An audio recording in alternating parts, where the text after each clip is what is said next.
juicios de la bruja de Salem fueron lo suficientemente espeluznantes para empezar, pero la historia de Giles Corey, quien fue aplastado lentamente bajo una pila de rocas pesadas para poder extraer una confesión, es particularmente inquietante.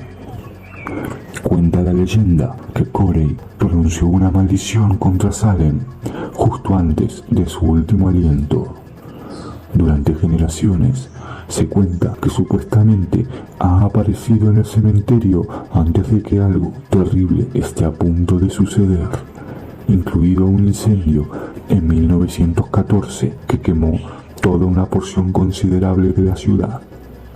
También ha habido una serie de tragedias que ha afectado a la oficina del alguacil de Salem, comenzando con el ataque cardíaco de 1696 que mató a George Corwin 4 años después de que presidiera los juicios. Todo empieza cuando comenzaron los juicios de las brujas de Salem. Giles y Martha Corey fueron algunas de las primeras personas en asistir a los exámenes previos al juicio en el salón de reuniones de Salem. A medida que avanzaban los exámenes, Martha comenzó a dudar de su validez e incluso trató de persuadir a Giles de que no asistieran más a dichos exámenes, escondiendo su silla de montar. Estas acciones hicieron que Martha Corey pareciera sospechosa y, a mediados de marzo, comenzaron a circular rumores de que Martha era una bruja.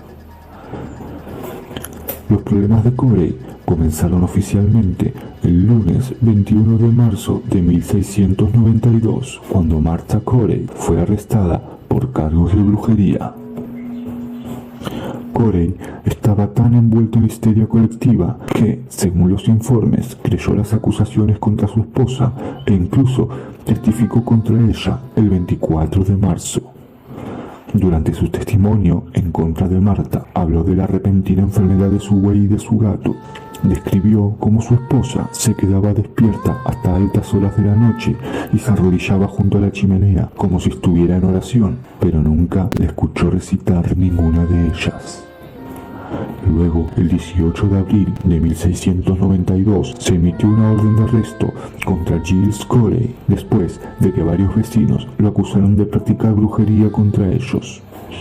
El 19 de abril, durante el interrogatorio de Corey en el salón de reuniones de Salem, el juez John Hathorne y el juez Jonathan Corwin lo acusaron repetidamente de mentir e incluso le ataron las manos para evitar que practicara brujería en la sala del tribunal. El tribunal sacó a colación el testimonio anterior de Corey contra su esposa e intentó que proporcionara más información incriminatoria, pero esta vez Corey se negó. Aunque Corey inicialmente había creído en los juicios contra las brujas y participó voluntariamente, incluso contra su propia esposa, se hizo evidente durante su interrogatorio que ya no estaba dispuesto a hacerlo. De hecho, Corey se resistió tanto a participar en los juicios que el suyo propio nunca avanzó y nunca fue condenado, ya que murió mientras era torturado por el sheriff Corwin ese septiembre. La tortura fue resultado de su negativa a continuar con su juicio, aunque Corey se había declarado no culpable cuando su caso fue a juicio en septiembre. Este se había aprovechado de una táctica ampliamente utilizada, que era conocida como permanecer mudo, cuando se le planteó la pregunta habitual de si aceptaría un juicio con un jurado.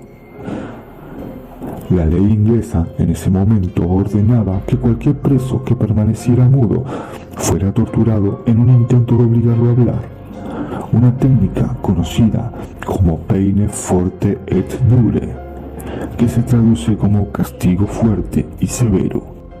El procedimiento exacto de tortura consistía en desnudar al prisionero, tumbarlo en el suelo y colocar encima una tabla con pesadas piedras. El peso iba aumentando lentamente en el transcurso de varios días hasta que el prisionero cedía.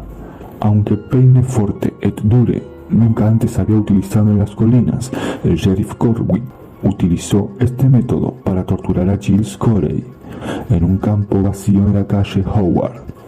Durante su tortura, el 18 de septiembre, Giles Corey fue excomulgado de la iglesia. Los documentos de la iglesia argumentaban que él era culpable de brujería o de suicidio debido a su decisión de soportar una tortura letal en el lugar de declararse culpable. Después de ser torturado durante días, Corey finalmente murió el 19 de septiembre de 1692.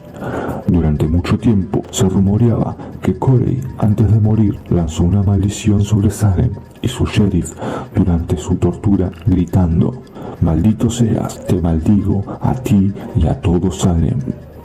4 años después de la muerte de Corey, el sheriff Corwin murió repentinamente de un ataque cardíaco con solo 30 años. La leyenda local sugiere que Corey no solo maldijo a Corwin, sino a todos los alguaciles de Salem desde 1692.